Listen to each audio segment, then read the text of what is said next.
We are in Miami, Florida. Oh. What are you doing? Wait, you're just going to take over like that? Whose show do you think this is? It is your show. What were you doing? Were you going to do the open? I mean. Please, excuse. Here we are in Miami. Chael Sonnen and the other guy, Daniel Cormier. Stick around. We're going to have a great show in just a moment.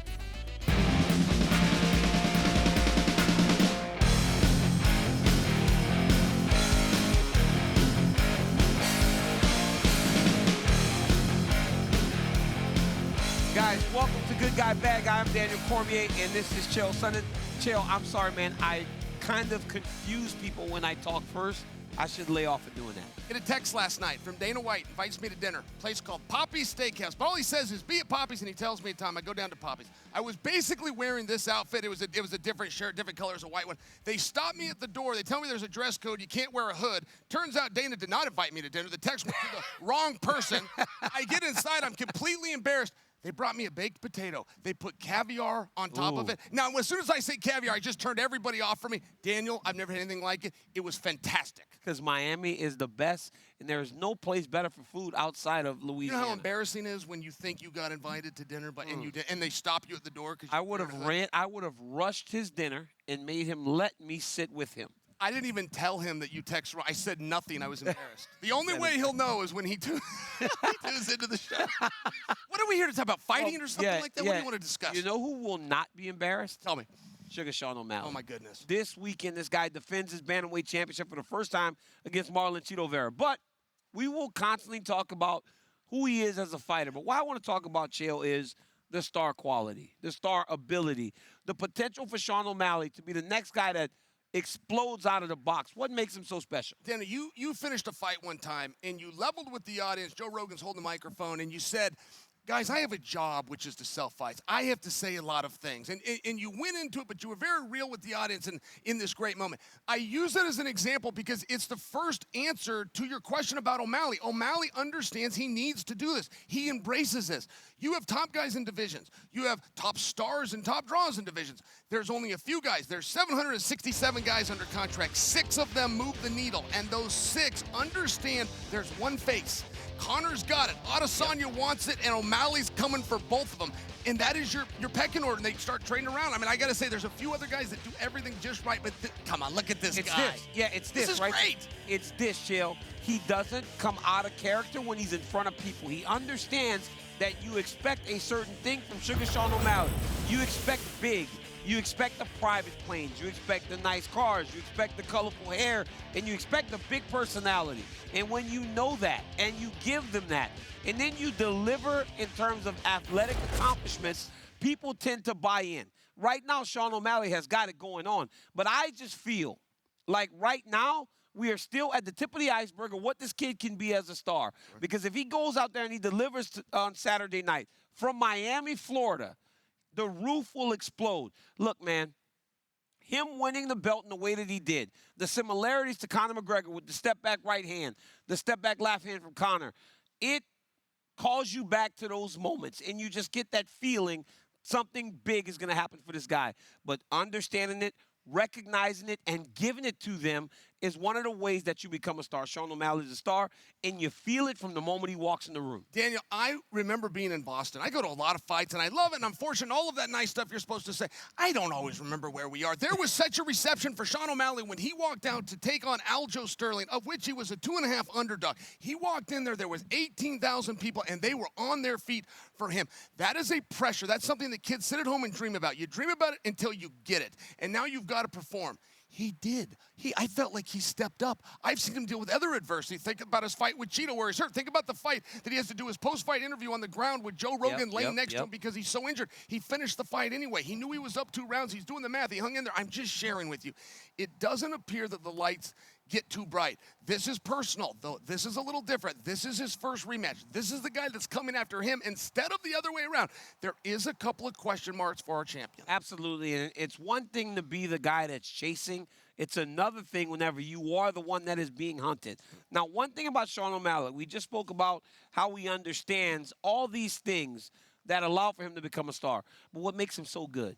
You know what? He's had a unique opportunity coming off of the Contender Series because not only did he win, he got the Snoop Dogg rub right away. Snoop being there, it's more pressure. how has he steered into this and not only lived under a spotlight from day one, but started to make that spotlight bigger, and he's just capitalizing on every single thing. I mean, this guy openly talks about smoking all the time, growing, doing all kinds of, but people love him. And no matter where he goes, he is accepted and loved by people. What allows for him to resonate with people like this, like Justin Bieber and Shaq? They're going up to this dude like, hey, man, we want a piece of your time.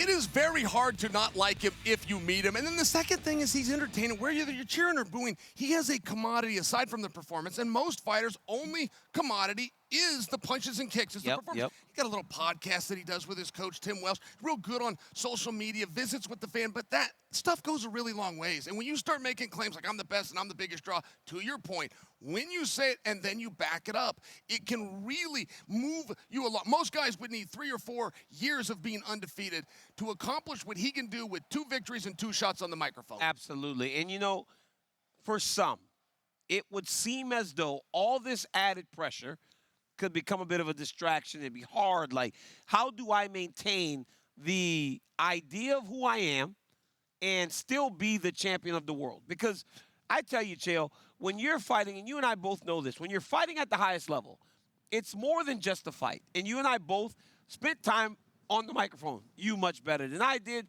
but I made attempts. But it was like I thought about it, right? When I knew what I wanted to say to John Jones after I won that belt, I had thought about it. I kind of put it in my mind what I wanted to do. So now you're not only thinking about the fight, but you're thinking about what you have to do after the fight to progress.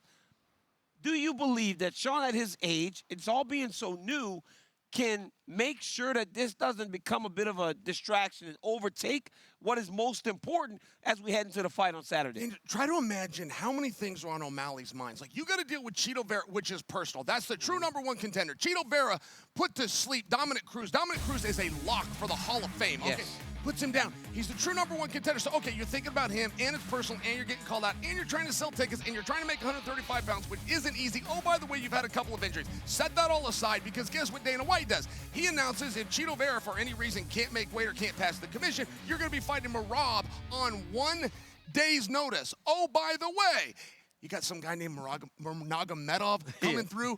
Peter Yan's as dangerous of a fight as I've ever seen. Quite frankly, he is so dangerous of a fight, and I realize that that's already been dealt with, but I'm just speaking to the power of the 135-pound division. So if you're in Sean's spot, I mean, you got your eyeball on a lot of things. Some guys have a hard time focusing. Some guys have to focus. I don't know which kind he is, Daniel, but his attention is getting pulled in a lot of directions right now. A lot of different directions, but he seems to be handling it really, really well.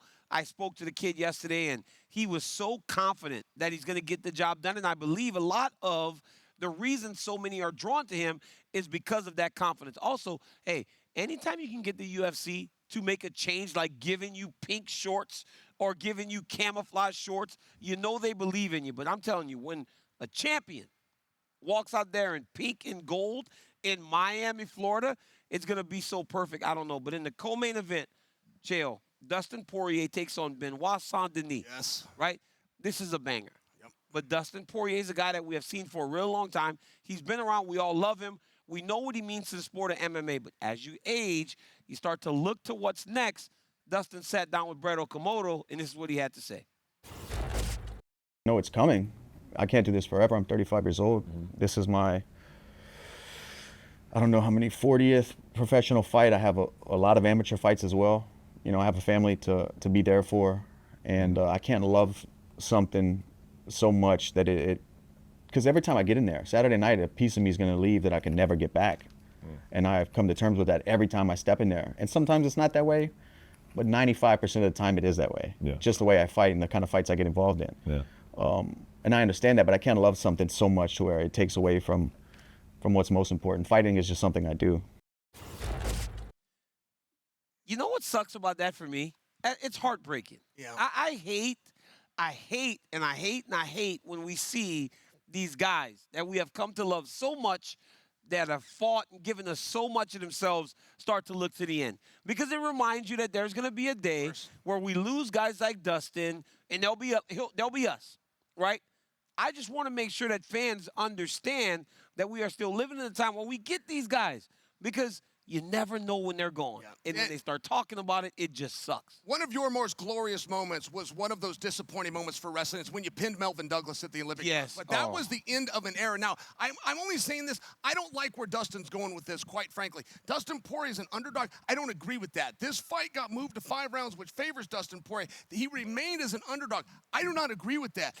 I've always thought the odds makers have it wrong and the narrative has it wrong. But now I listen to Dustin, and I can tell that he's starting to hear some of that noise. Yep. And it sounds as though he's at least entertaining that. This fight, if you're going to think that Denis is going to beat him, and by the way, not a commentary on Denis. He's good. He's not as good as Dustin Poirier. Dustin Poirier is amongst the best fighters. Teddy Atlas himself said he's a top 3 boxer within the sport. This guy that finished Michael Chandler on the ground. St. Denis is not ready for this, not in a 5-round sold-out pay-per-view atmosphere. He's just not, unless Dustin lets him in. And that interview right there brings me concern. You know, it tells me that he's very aware, right? He's very aware of the challenge that's ahead of him. And when he came into the fighter meeting this morning, I asked him, because, Chael, I had no idea he was an underdog. I was operating under the assumption that he was favored to beat a guy that's not fought in the top 10 before, a guy that's never been in the pay-per-view, a guy that's never fought for a championship, a guy that is just kind of starting. They tell me at one point Dustin was a plus 200 underdog. So I asked him about it. And he goes, DC, my whole life, I have had to overcome. So this is just another situation of having to overcome. So what that tells me is this. Dustin Poirier had a tough life. I can tell you that growing up in the same town as him, it was not easy for Dustin Poirier to be who he is today. Dustin Poirier is drawing inspiration from that. He's saying, I've done this time and time again. I have always been overlooked. I was a kid in Louisiana that went to a school that was almost 100% black, and I was good. And I made it out, and look at me today. And I think he's drawing inspiration from it.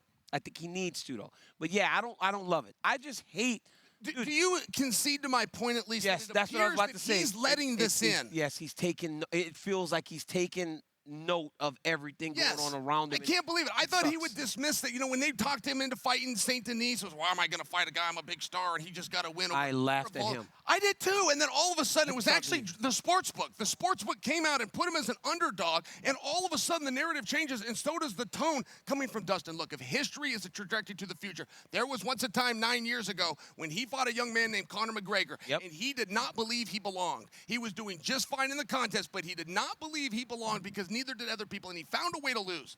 They rematch, and this is a broad stroke statement, but I don't think either one of them was meaningfully better. I felt like they were the same guy, but Dustin now had this. Dustin stopped him, and then came out and he stopped him again. That's not a commentary on anybody other than a compliment to what Poirier can do, unless he doesn't believe it. I'm getting a little worried, Daniel. Yeah, Dustin had become the interim champion by the time he fought Conor again. He had beaten Max Holloway and so many other great guys that he carried that confidence. I am not saying that he is not confident in this fight. What I am saying is he's trying to draw inspiration. He has taken note of what's happening outside of the octagon because it bothers him. But I'm going to tell you this. If I know Dustin Poirier, and I've known him for a really long time, it will serve as nothing but motivation for him to go and stick it to people. Because nothing is sweeter to someone from Louisiana than sticking it to him. So when Alabama's the #1 football team in the country and we beat them at LSU, we feel good because I told you so. I love it. Even if we have lost more games than we won, we celebrate as if we won. I love that analysis. If I may ask you a question, though, as a champion, when this, and I want to take you down memory lane because this fight has taken some very weird turns from a narrative standpoint. When this fight was announced, people couldn't believe it, and they're even saying, hey, Dustin, don't accept that. Don't take the risk. You know, you just fought Gaethje. You're a champion. Listen, Daniel, that fight got made. He was a 2-1 underdog. They come out 48 hours later, and they make the announcement that it's not 3 rounds, it's 5 rounds. That made it a little closer, but still made him the dog. Here's my only question. Does 5 rounds favor Dustin? I think it does. Am I wrong? It does. I think Denis isn't ready for that, is he? It does, and Benoit is aware of it. Because he said this morning, he goes, in 5 rounds, I believe that Dustin will rely on his experience and the time that he has spent doing this to carry him. He goes, I know that he's extremely tough. He has got his mind set solely on Dustin Poirier. Look, Benoit Saint-Denis he's an assassin.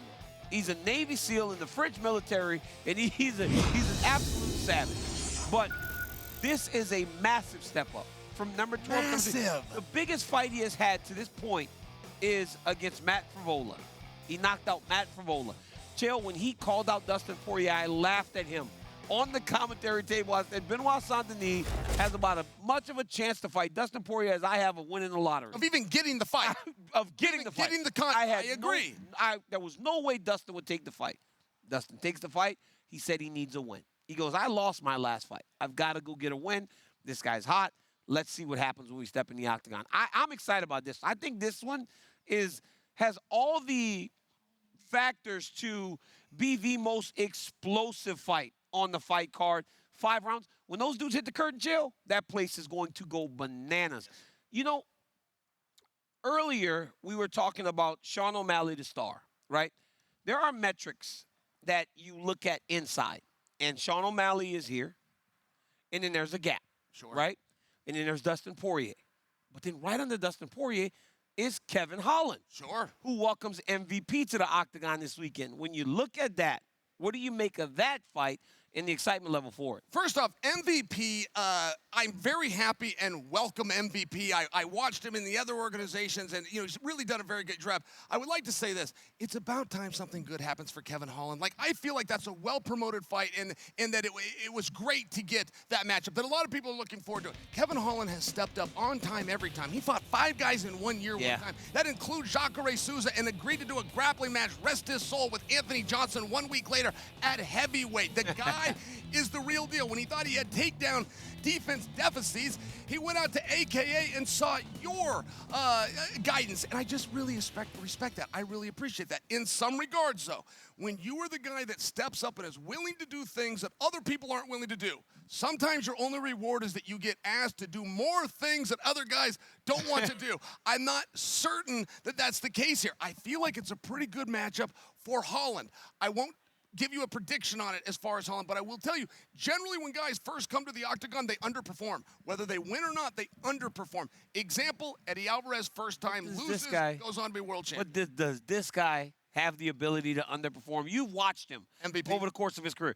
It looks like he thrives on MVP. Yes. It looks like MVP just shines in those moments. Like, I'm asking you, as a guy that's watched him more closely than most, do you think this guy, who just loves the spotlight, loves to dance, loves to be the center of attention, has the ability to underperform? I'm asking you to step out on a limb right now. I will tell you, in the history of the octagon, a lot of guys have a struggle performance, not always outcome, performance-wise.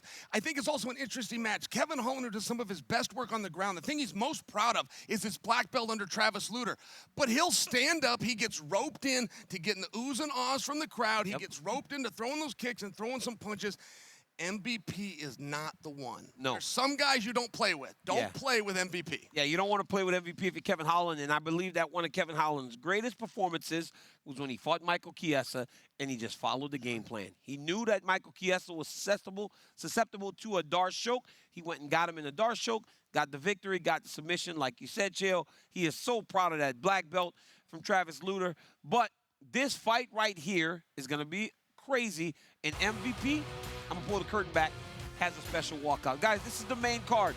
You know the main event, O'Malley, Vera. Then you got Poirier versus Saint-Denis, Holland versus Michael Venom-Page. But what about Jack Della getting a chance against Gilbert Burns, and the former champion Petr Yan takes on Song Yadong, who might just be the biggest puncher in all of the bantamweight division. Chael, you got a second. Headline hunch, right? What is your hunch on what we will be talking about come Monday morning? I got mine, but I want to hear yours first. We're missing one. We're missing one, which is Almeida. Almeida versus Blades, main event of the undercard, but I'm just sharing with you, like, that is #1 contention implications. Curtis Blades already shared the cage with Aspinall. Not to mention, Curtis beat him. I don't need a correction on how it happened, but Curtis did win. It's not as though Aspinall is going to deny him the opportunity. And Aspinall personally has already been speaking in the media about Almeida. It's a very meaningful fight. I think a little more meaningful for Almeida if he can win than Curtis, perhaps. That's a very hard fight. That's a feature bout.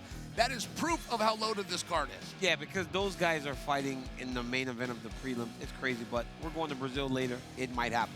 Here's my hunch. Chael. We're going to be asking on Monday, can UFC 300 live up to what we see on Saturday? This fight card to me is going to be so good. There are going to be so many moments that we will be wondering, can the next one, the one that is promising to be the greatest fight card in history, live up to what we see from South Beach? I'm telling you, dude, this fight card is so stacked. We talked about the placement of the card, all this other stuff. Can 300 live up to what we see on Saturday night? It actually can, but this card, I think it was a surpriser even for Dana. Dana White had another fight on this card. He ended up pulling it off because his card was so low. He had Gary versus Jeff Neal. He ended up looking at it in Anaheim a few weeks ago. That was supposed to go down on this card. At some point, the boss looked at it and goes, you know what? I've given you guys enough. How can I give you all this and give you UFC 300? Can't compete against myself. You cannot compete against yourself. All right, so here we go. Your boy, my boy, everybody's boy. Everybody loves him. Conor McGregor. He's back in the news, but not for Roadhouse this time, Chael. He's back in the news because Conor McGregor has a schedule. They asked him, do you want to see you versus Diaz again? Make it happen. He goes, I wish for this fight on Mexican Independence Day in the Sphere. Then I want Chandler in June, Diaz in September. I have let this be known. Michael Chandler, who's always close to Conor McGregor's ear, he was listening always. This is going to be a special camp for me. I've never been away from competition this long in the last 22 years of hand-to-hand combat. I'm laying a foundation now. I break him within 2 rounds. We're 114 days away from it. Look, Ryan Clark and I used to talk about this all the time. Michael Chandler is a little hungry for this fight. Like every time Conor talks, Michael Chandler replies. But what do you make of Conor and his idea of what he wants his schedule to be? Do not count on any of this. We've heard many announcements from Conor. We heard that he was going to fight Chandler on June 29th, an international fight weekend at 185 pounds, but 4 days before that, we heard directly from Conor McGregor that he was going to be boxing Manny Pacquiao. So my point is, though, is actually to support Conor McGregor. I believe he's sincere. I believe that Conor McGregor wants to do the fight, is willing to do the fight. I believe he wants to work with the organization. He's willing to work with the organization. Daniel, there appears that there is something holding that fight up. Generally in a situation like this, somebody cracks. Chandler either leaks to us what's really going on, Conor tells us what's really going on, or the UFC comes out and says, hey, look, this is the skunk at the garden party. Nobody's doing that. Everybody's playing it close to the vest, and I think Conor is sincere. I think Conor wants to fight. I think he wants the Sphere. I think he's willing to headline. I think he'll take on Chandler. I don't know what's delaying this. Why is that? I don't know. It's such a weird thing where you have two guys seemingly ready to fight each other, wanting to fight each other. It's a massive fight, and if there was a fight that you would put on UFC 300 as a main event, everybody would have tapped into that one. So I don't understand what's holding it up. But I got to be honest with you, man. I can only be hurt so much. I can't buy it.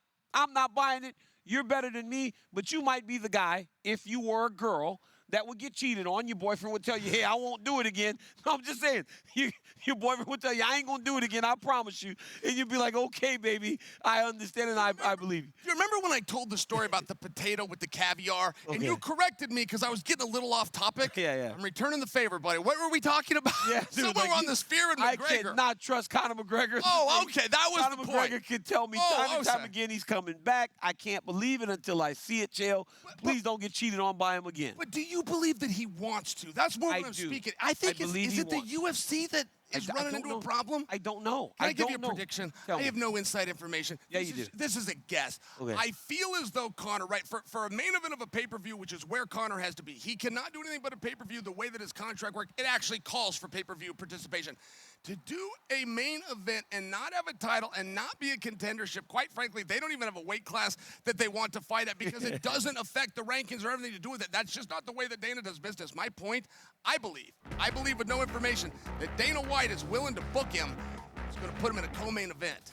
Oh, no way, Chael. And I believe that there's no way. That is why Conor is not agreeing to the fight. I have no evidence, DC. Chael, you're out of your mind, man. He's not going to be a co-main event. Well, you brought up 300. I mean, for example, we can all agree 300 is going to be capped off with a title fight.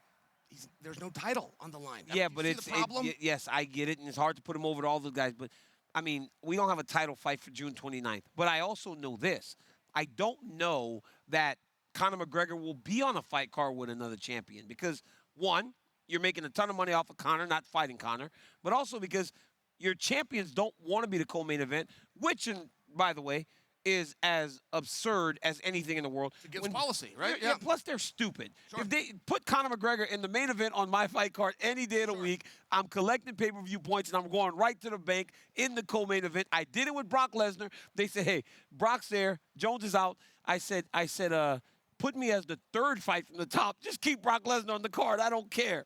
I want you to just stay with. I feel like I'm losing you a little bit. So you talk about it from the perspective of Conor, and we know that Chandler wants it. Let me ask you to answer and really think about this from the perspective of Dana White. If you believe your biggest star, and Red Panty Night is still real, it is still McGregor. If you believe your biggest star has one walk left, can you tell me anybody that goes out on top? They got to pass the torch, and what better way to do it than have somebody encore when he fights? I'm just sharing with you. It's promotion 101. This is my guess. No inside info. I think Dana's willing to book him. I think Dana's going to co-main event him, and I think Conor's not agreeing to it. I can't.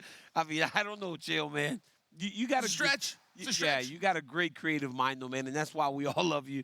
Chael, that's why we all love you. But this is called the no-sell. Yeah. Okay, I can't do it, Chael. I can't do it. I want to, but I just can't because it feels like we will both look pretty bad until he's in the co-main event, and I look like an idiot. Well, think about it from Chandler's perspective, though. I mean, while you're holding out for a fight that you're owed, but you are remaining unemployed. You got to show up to get. How long can you do that if you're Chandler? If you were to make a guess, this is a family man. I mean, if I'm Chandler, I would have already fought. I would have moved on long time ago, and we will discuss this. Trust me, we roll back to that. Guys, now it's time for our new segment. It's called 5 Rounds with DC and Chael. Chael, round 1, you got a minute. Let me explain the rules. We got a minute to get through these topics. You and I both. My first question for you, Chael, is this Petr Yan's last run at making the bantamweight championship run? Oh, yes, and that's very tough language when you start talking about it, but make no mistake, 135 pounds is moving fast. It's moving so fast that we have an alternate fighter who's not only weighing in for this fight, he's already been named that he's going to take on the winner. Yeah, he's already the #1 contender. Here's my thing. Petr Yan is in a very tough situation. He has lost to the main players in the championship picture. He's lost to O'Malley. Don't matter what nobody says about the fight. He has lost to Merab Dvalishvili. He's lost to a number of people back-to-back. It will be very difficult for him to find his way back to a championship, but it starts with trying to get a win over a very dangerous Song Yadong. Yeah, I will tell you this. As far as the title run, what the question specifically is if he runs into a speed bump. But moreover, when you start to reach that age and you've reached that mountain, you've been champion, I mean, in all fairness, when you have a loss, when you were a main event, you start working your way down the card. You're never done with this business, Daniel, but you will wake up one day and it's done with you. And I don't want to go that hard, but we're not just talking about not getting the title shots here. We're talking about hanging on to contracts. Absolutely. And staying in the bantamweight division, Chael, for round 2, Merab Dvalishvili, who just beat Henry Cejudo in Anaheim, is weighing in as the backup fighter. What a stud. Yeah, he is. My question for you is, though, who is this a bigger nightmare for if the weight is missed by one of them, Sean O'Malley or Chito Vera. Chito Vera. The problem would be for Chito, and only because O'Malley's been staring at this guy for a while. O'Malley got in the ring for a face-off. This guy stole his coat. You remember that? When O'Malley's got no coat, he's got to walk out there topless. This was great theater.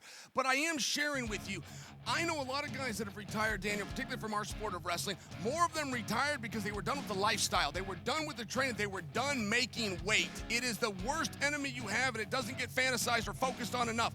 Ishvili's making weight. He just did it 3 weeks ago. That's a tough guy. That's a guy with grit. That's a guy that wants it. You get a call like that, you say yes, you got an airplane, you get licensed, and you make weight, you got my respect. Yeah, and he's doing it because he wants to make himself unavoidable. Yep. There will be no questions when the next guy gets his opportunity. We've seen it time and time again. Guys weigh in as a backup fighter. They want to be next. They ultimately become next, and a lot of times they become champion. Merab is making the right decision by stepping on that scale at 135 pounds. Round 3, Chael. We are in Miami where they do things right. They're doing something wrong. The commission is now saying that the weigh-ins are from 9 to 10. But, Chael, here's the difference. It's usually 9 to 11. If you miss weight, Chael, between 9 and 10, you have an hour to make the weight, which in turns it to 9 to 11. There is a number of nuances within the different athletic commissions, but yes, president of the ABC, Mike Mazzulli, has very much covered this. It just needed to be adopted. It seems like possibly they overthought this. But if I can't explain one thing, while you hear the weigh-ins are generally 9 to 11, and this one you got to go 9 to 10, and then you get to 11, make sure you don't misunderstand.